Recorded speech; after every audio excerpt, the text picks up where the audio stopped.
Get ready, Staten Island. It's time to celebrate 5 years of Ferry Hawks baseball. Tuesday, May 19th at 10:30 a.m., it's morning baseball.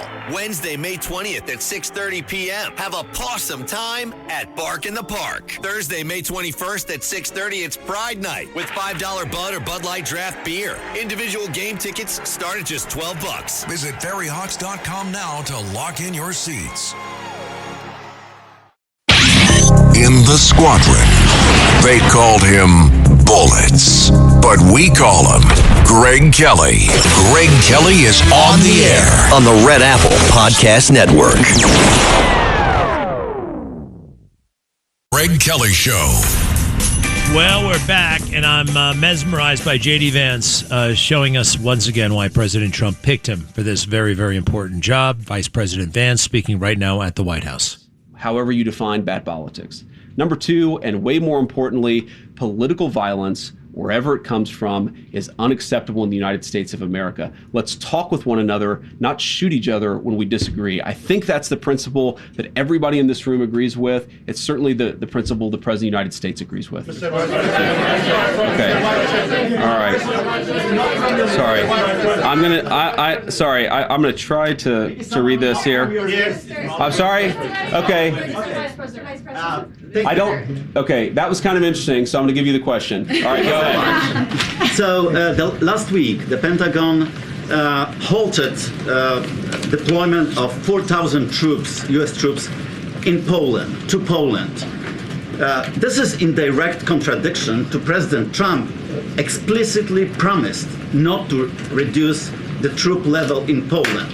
So I'm going to ask you this question, which many people in Poland think. Why are you rewarding Putin and punishing your best ally in Europe?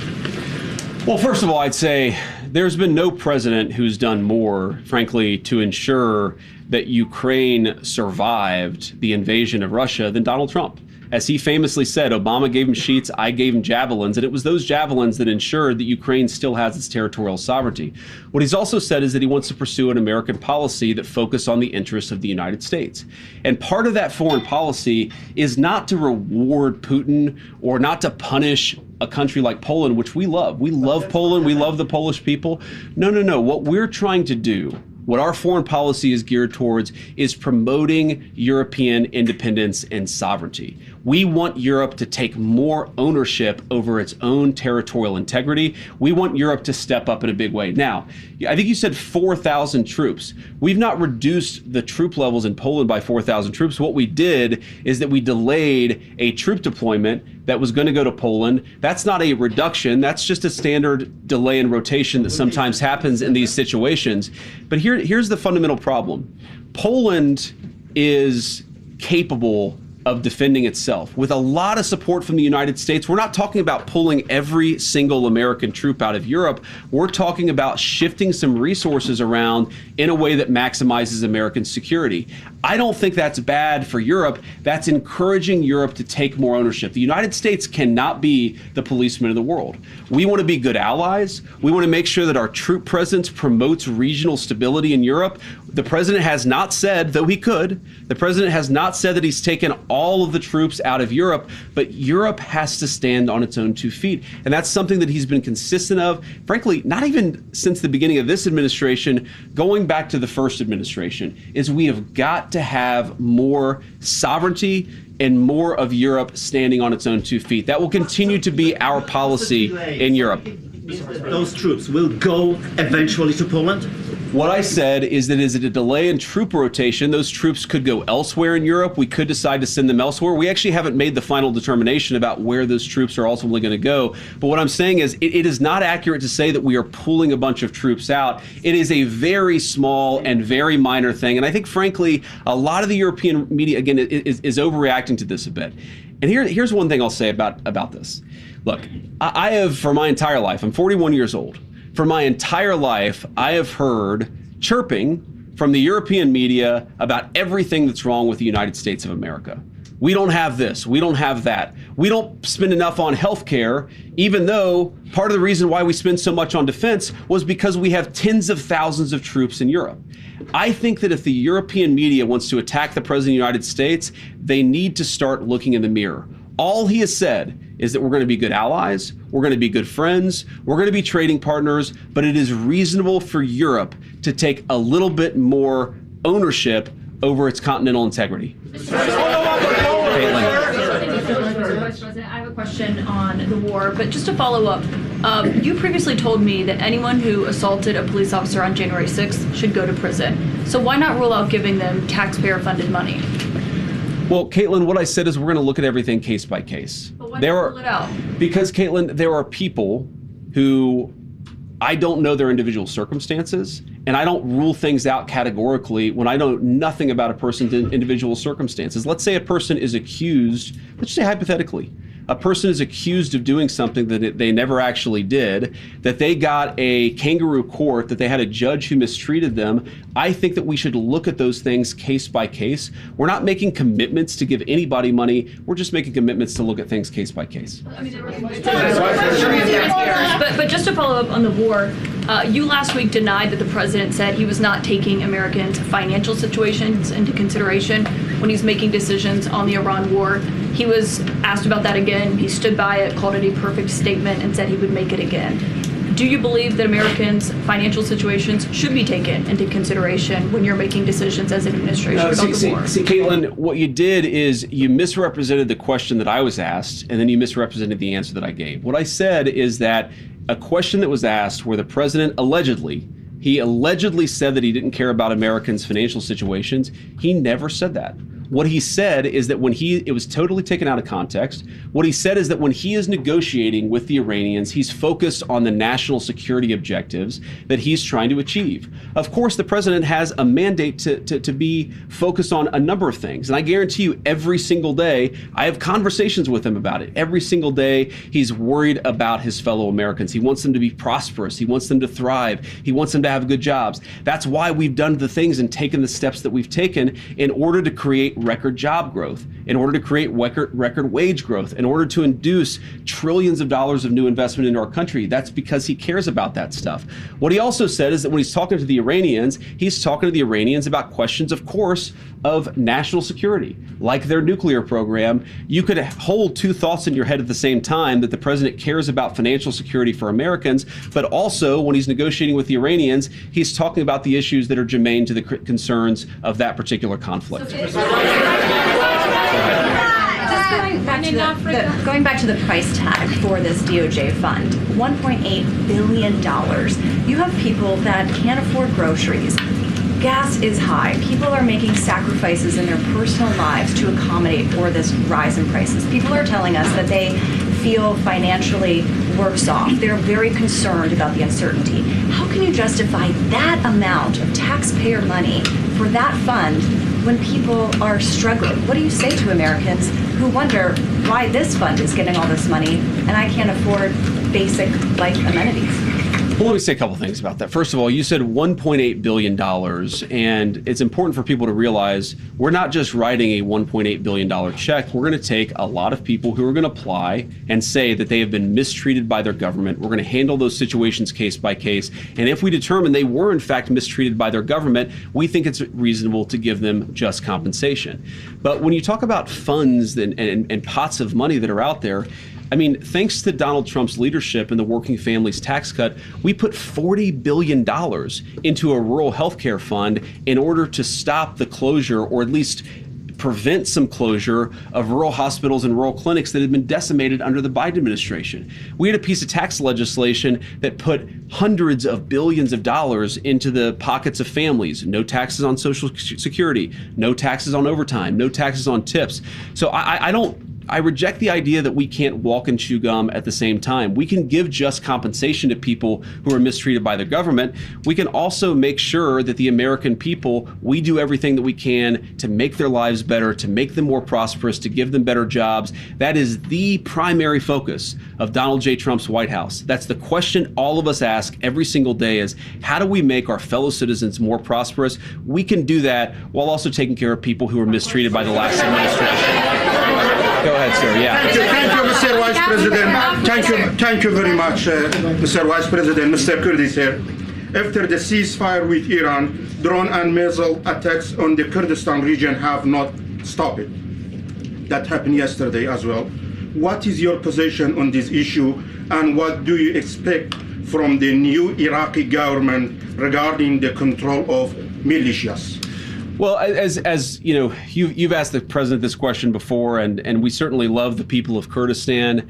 Anytime that drone attacks or missile attacks are hitting anybody, but particularly civilian populations, that's not something we like to see at all. And it's one of the things that sometimes happens. Unfortunately, these ceasefires, they're not always perfect. We've seen that in Gaza. We've seen that certainly in Iran and some of its neighbors. But we have seen a significant reduction in violence over the last few weeks of the ceasefire. And look, fundamentally, the president's been quite clear. This is going to go, again, in one of two directions. We're going to restart the war, which is not the preference of the president in the United States. We're going to restart the operation, or we're going to strike a deal, and I think that's an important thing. That's what we're focused on, and that's what we're going to keep on working on. Okay. It is very okay. In like the kind of the purple dress there. Yeah. Go ahead. Thank you, Mr. Vice President. Go ahead. Thank you so much, Mr. Vice President. Rowena Ortiz with Turning Point USA. There has been an uptick in religious violence across the country. What's your message to protect people across all faiths in America? I appreciate that question. Obviously, Turning Points would know a lot about this issue. As we talked about earlier, you guys have been the subject of a fair amount of violence yourself. I guess what I would say is the principle of religious violence is particularly disgusting, especially in the United States of America. And as a devout Christian, I would say it's one of the most anti-Christian things and anti-American things that you could do. And here's why. One, because a fundamental principle of all the great faiths is we are all children of God. And because of that, we are endowed by certain rights that are unique to our status as human beings. You violate those rights, most importantly, when you commit violence against another person. You can violate them in other ways as well, but the most profound way to violate the fundamental right of human dignity is to commit violence. But here's why the religious piece of it is particularly egregious. One of the fundamental American rights that I think came from our Christian heritage as a civilization is the idea that we respect people's religious freedom, in part because we respect them as human beings, but also because we respect their right to find their own pathway to God. You can't force anybody to a pathway to God. They have to, through their own free will, find God themselves. That's one of the reasons why that right of religious freedom is the very first right enshrined in our Constitution. So when you commit acts of violence, you're committing an act against this fundamental idea that people are created in the image of God and that they have the right through their own free will to find God however they might want. And as a Christian, of course, you might have your preference for how they find their pathway to God. They have to find that choice. And anybody who would commit violence against another human being in the name of religion is, I think, doing something that is a violation, of course, of the laws of man, but I think more importantly, it is a fundamental violation of the laws of God. Let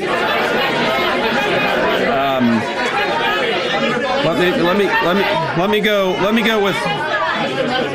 Okay, Garrett, you have your hand up. Garrett, that's right. That's right. Okay. Thank you, Mr. Vice President. Midterms are well underway. You've got voters going to the polls in 6 states today. You and the president ran on a platform that included no new wars, cutting gas prices, cutting inflation. What do you say to people who are going to the polls today and who feel like those promises are unkept? Well, I'd say a few things. First of all, we've delivered great wins for the American people. We ran on delivering tax cuts to the American people, which we did, the largest tax cuts in American history. We ran on cutting taxes, particularly on people who were working on overtime, working on tips. We cut taxes for those Americans. We ran on the promise of bringing investment back into the United States of America, that rather than factory closures, we were going to have factories opening. And we've seen both construction jobs and manufacturing, but also manufacturing jobs have great rebounds under the Trump administration and under our leadership. We are very aware that because of what's going on in the Middle East, gas prices have gone up and a lot of Americans are struggling because of that.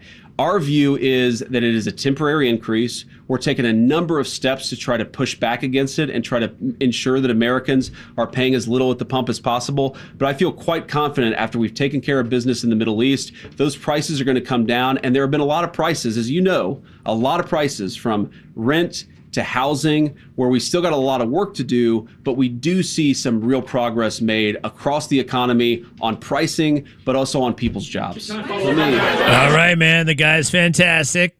You agree? You agree? Of course. Of course. A beautiful description of faith, by the way. All right, we're a little bit late. Be right back.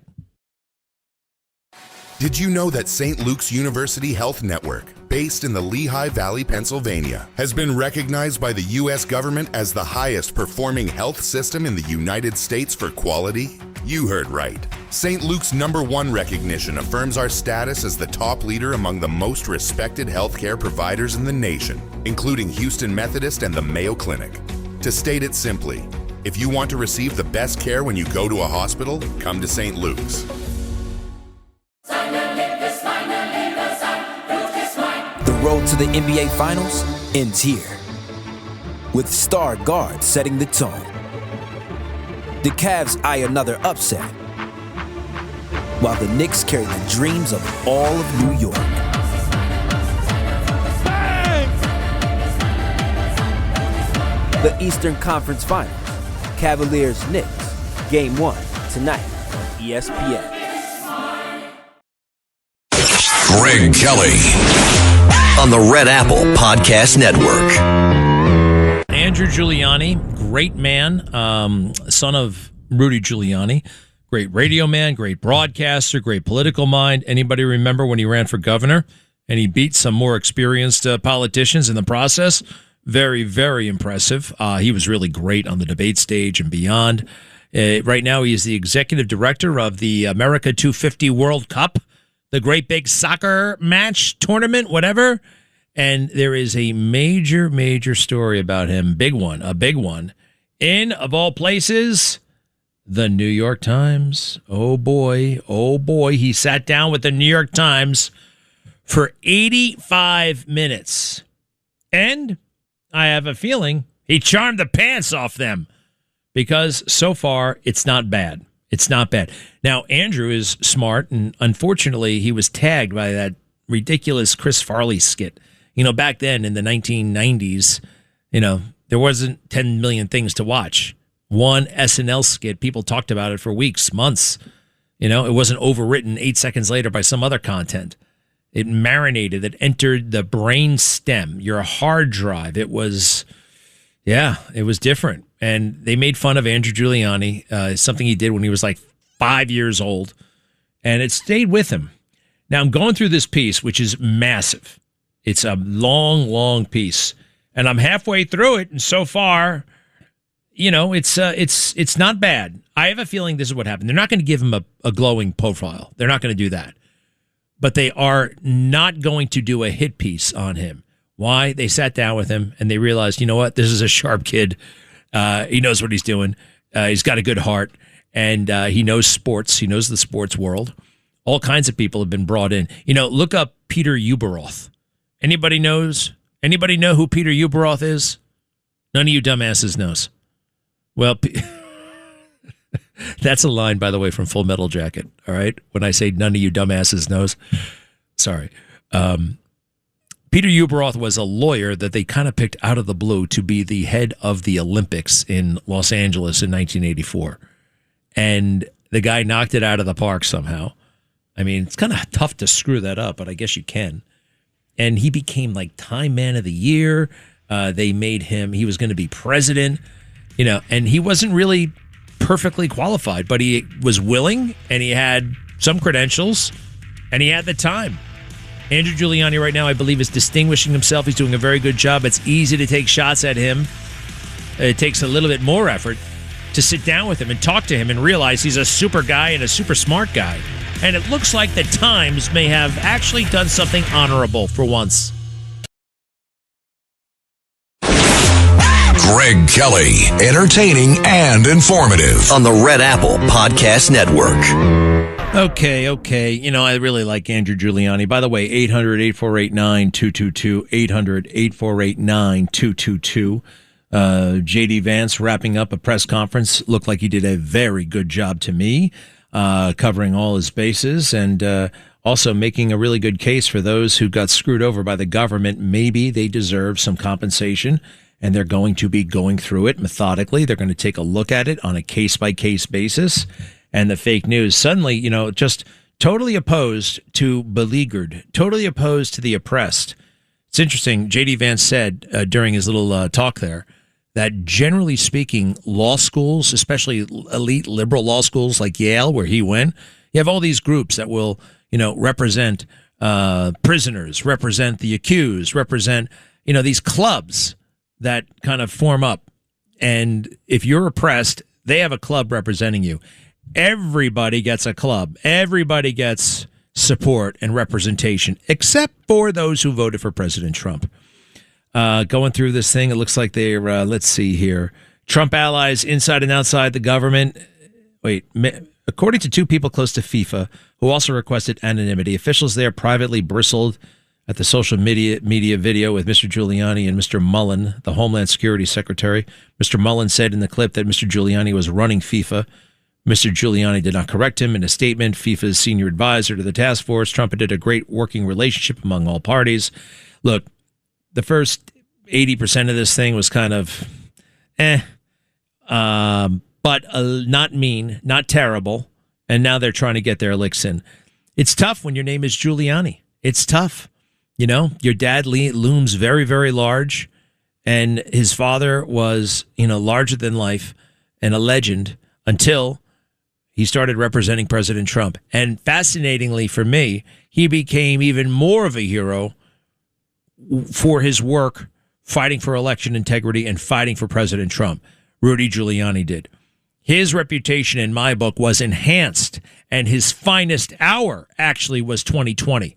And I don't care if everybody was laughing at him. I don't care if those idiots were pointing at, oh my gosh, look at that thing, right? He's talking about the most important subject in the world at that time.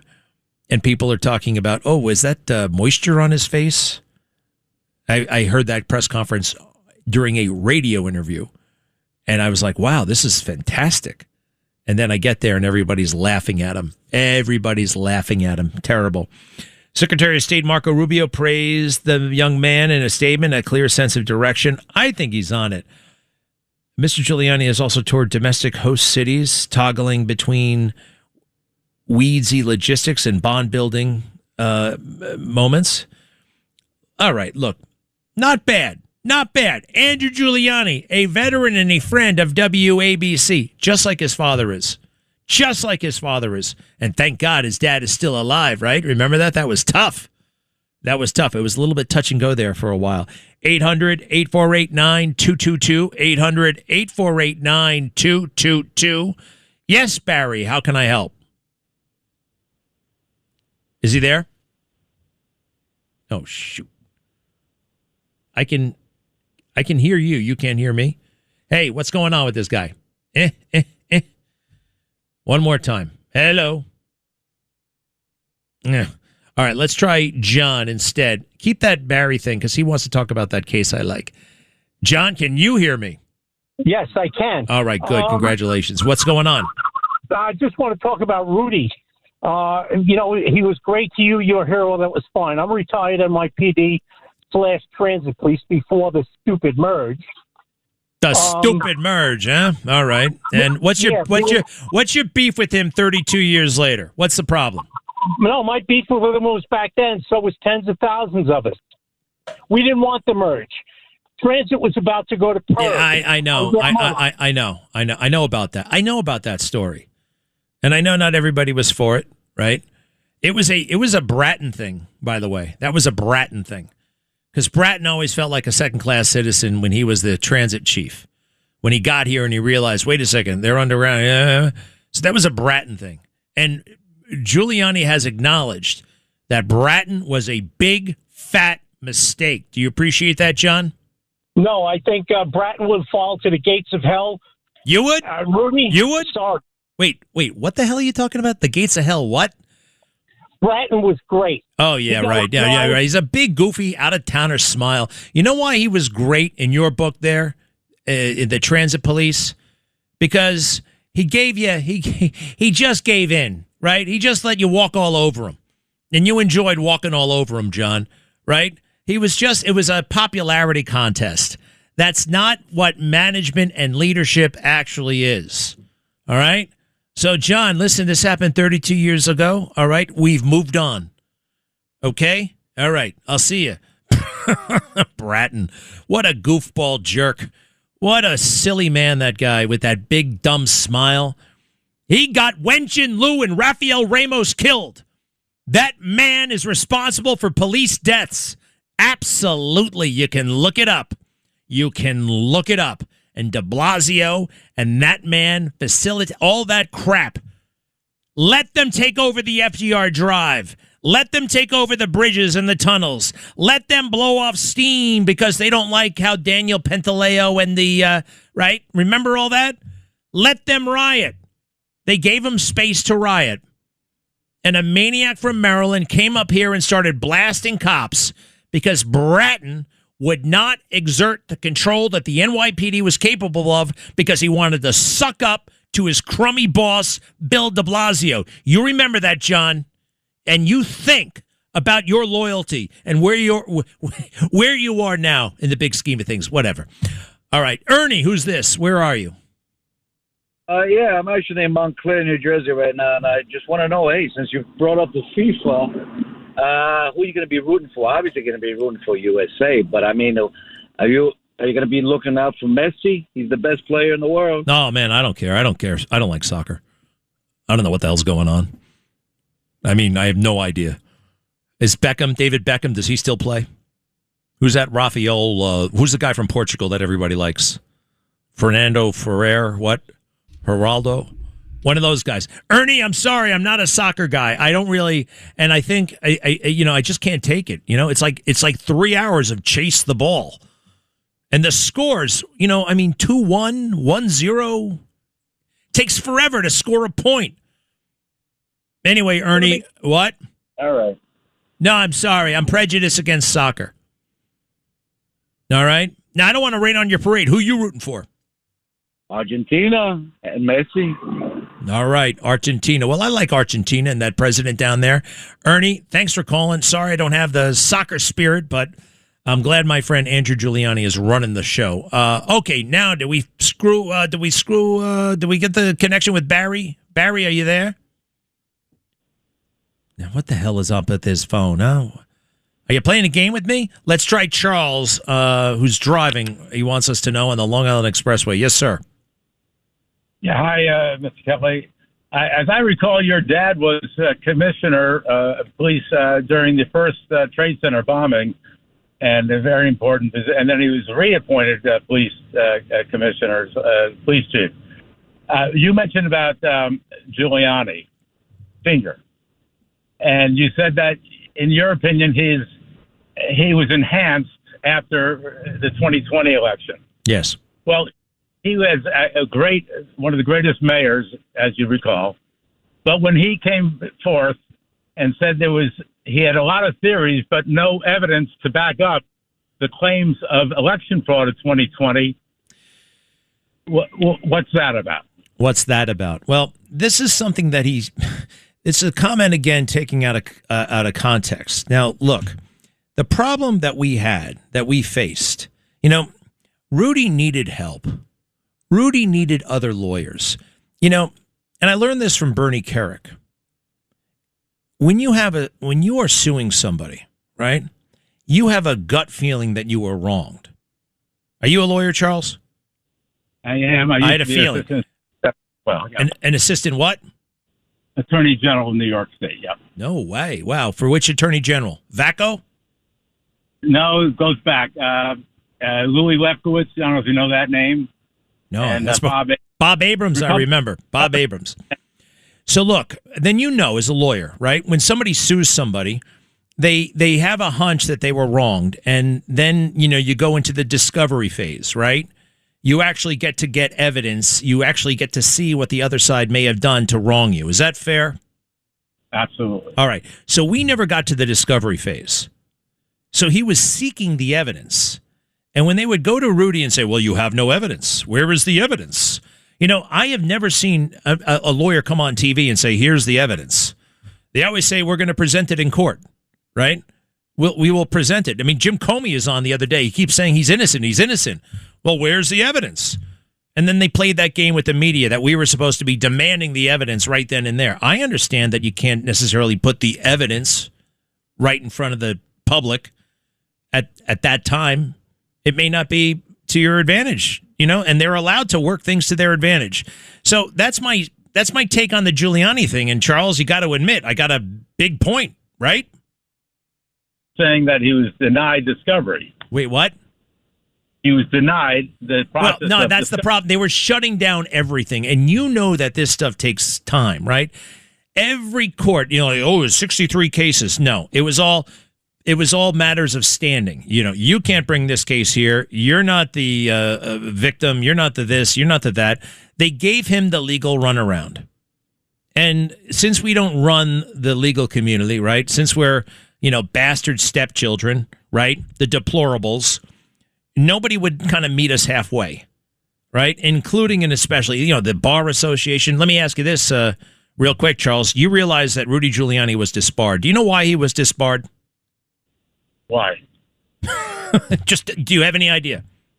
No, I don't know. Well, it's a fascinating thing because you probably know there's no lawyer in the country who was disbarred for doing what Rudy did, which was advocating a political position, advocating something in court, advocating on behalf of his client. I looked it up. I went through hundreds of cases. People are generally disbarred for two reasons: conviction of a crime, a violent crime, or stealing from a client. Right? That's what you get disbarred for. But coming in with you don't get disbarred for that. So I'm a big Rudy fan. And yeah, I think he was enhanced. Charles, thanks for calling in. What do you like to do now that you're no longer at the state attorney general's office? Some of the judges were Trump appointees. Well, when you say Trump appointee, right, and that's a really, and not only that, some of the prosecutors, Trump appointed prosecutors. I hope, you know, Charles, it's fascinating for me to talk to you because you're raising these objections and you're pointing these things out.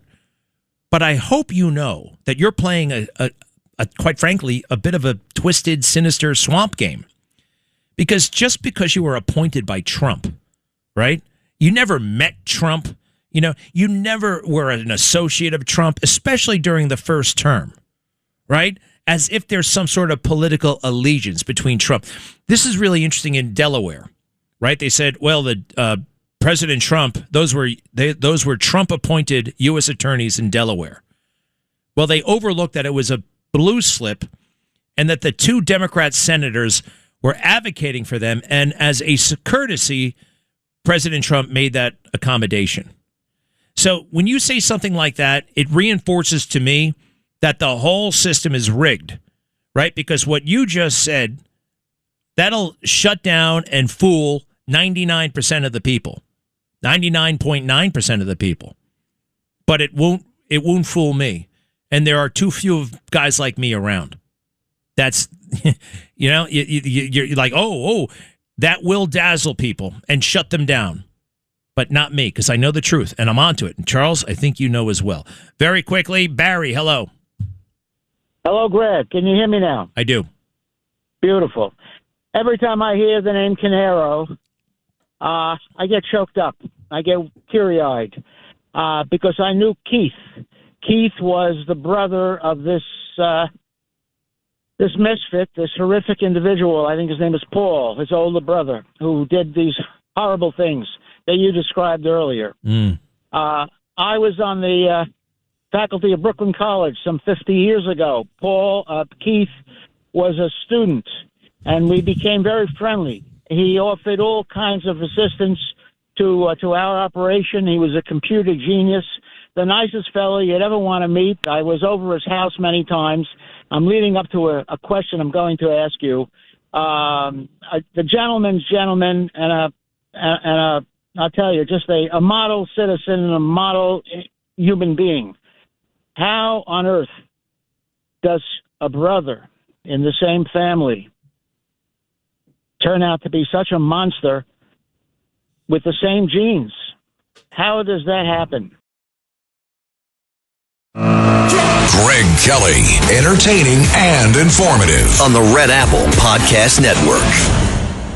So here we are. A quick summary of the big political news that President Trump just endorsed Ken Paxton for the United States Senate in Texas, and that's big. There was competition between Cornyn and Paxton for this endorsement.